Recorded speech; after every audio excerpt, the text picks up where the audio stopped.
Son llamadas dificultades del aprendizaje una serie de trastornos que se manifiestan en la adquisición y uso de habilidades como el escuchar hablar y aún más complejas, leer, escribir y razonar. Incluso las habilidades psicomotoras y sociales también están incluidas. Si bien es cierto en la actualidad son numerosos los avances que se dan para la mejora de estas dificultades, es importante analizarlas desde su trasfondo histórico. Es por ello que hoy presentamos la historia de las dificultades del aprendizaje. Todo inicia con Wilder Hull, quien en el año de 1974 divide la historia de las dificultades del aprendizaje en 3 periodos distintos. Sin embargo, tiempo después, en el año de 1989, Lerner añade un último periodo, por lo que serían etapa de fundación, etapa de transición, etapa de integración y etapa de consolidación. Veamos juntos. La etapa de fundación se caracteriza por tener una perspectiva organicista, ya que los principales aportes que se dieron con relación a las dificultades del aprendizaje provinieron de médicos, especialmente de oftalmólogos y neurólogos. Así pues, entre las disfunciones analizadas en esta primera etapa corresponden a 3 aspectos claramente definidos, los cuales son alteraciones en el lenguaje oral, alteraciones en el lenguaje escrito y alteraciones perceptivos motores. Veamos lo primero, alteraciones en el lenguaje oral. En esta etapa, los aportes más importantes provinieron de Francis Gall, neurólogo austriaco, quien señaló la relación entre las lesiones cerebrales y las alteraciones del lenguaje. Según Francis, ciertas partes del cerebro controlan ciertas funciones cerebrales, como la memoria y el lenguaje. Pierre-Paul Broc, neurólogo francés, quien en el año de 1861 y debido a diversas autopsias en pacientes con problemas del habla, postula que los trastornos del lenguaje son debido a lesiones ubicadas en la tercera circunvalación frontal izquierda del cerebro, lo que hoy conocemos como área de Broca. Karl Wernicke, quien en el año de 1908 descubre otra área cerebral, lóbulo frontal, implicada en la comprensión verbal y asociación de sonidos, lo que conocemos como área de Wernicke. Alteraciones en el lenguaje escrito.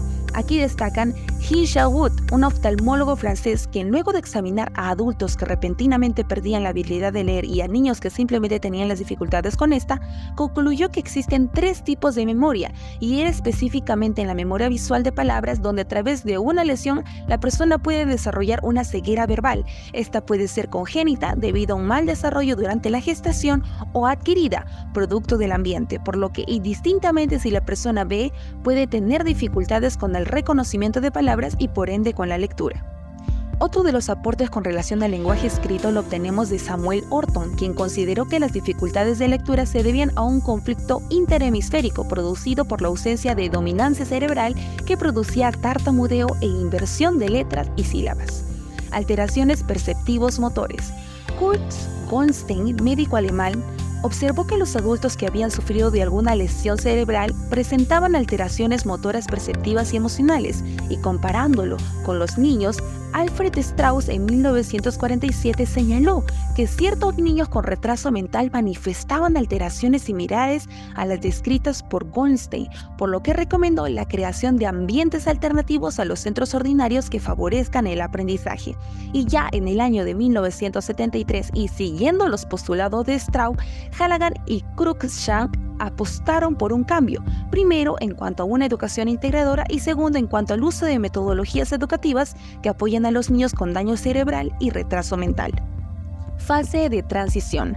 Esta fase viene a centrarse en la instrucción, por lo que empiezan a introducirse los instrumentos de evaluación y enseñanza. Veremos 2 orientaciones que dominan el campo de estudio de las dificultades de aprendizaje, las cuales son modelo centrado en el sujeto y modelo centrado en la tarea. Modelo centrado en el sujeto. En cuanto a este modelo, se subdivide en estudios perceptivos y perceptivo-motores, la cual menciona que las dificultades de aprendizaje pueden ser causadas por alteraciones sensoriomotrices y perceptivas. Esto debido a que el aprendizaje es producto de lo que vemos, sentimos y hacemos. Estudios psicolingüísticos. Aquí destacan el estudio y análisis de la recepción, comprensión y expresión del mensaje lingüístico. Helmer Michaelbus considera que las deficiencias en el aprendizaje son producto de la disfunción neurológica, específicamente en la relación que mantienen los canales visuales, auditivos y gráficos en el proceso de aprender a leer. Sin embargo, fue Mildred McGuinness quien propone el método fonético o de asociación, donde se establecen relaciones entre sonido, letra, palabras e imágenes. Modelo centrado en la tarea. Este modelo está basado en aportaciones dadas por autores conductistas, es eminentemente ambientalista, señalando que una inadecuada estimulación, falta de experiencia y práctica con la tarea de aprender pueden ser las causantes de las dificultades de aprendizaje que una persona pueda presentar. Entre los aportes más destacados de esta fase podemos mencionar la aparición de los TEDs, las metodologías para mejorar el aprendizaje y los programas educativos. Fase de integración. Empieza con el estudio formal de las dificultades del aprendizaje, donde se integran los problemas de lenguaje oral y escrito y las perceptivos motores.